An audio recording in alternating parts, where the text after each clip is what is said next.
लोकसभेत परीक्षा सुधारणा विधेयक आवाजी मतदानाद्वारे मंजूर. विरोधकांच्या गदारोळामध्ये विधेयक पास. थोड्याच वेळात भाजपची पत्रकार परिषद, तर संध्याकाळी 6 वाजता राहुल गांधी बोलणार.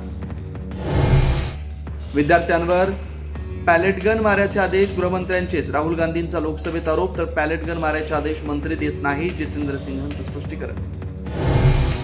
तातडीनं बचाव कार्य झाल्यामुळे हानी झाली नाही. नागपुरातल्या पावसावरती मुख्यमंत्र्यांचं वक्तव्य. नागपुरात 5 वाजेपर्यंत मोठा पाऊस येईल अशी शक्यता. फडणवीसांची माहिती.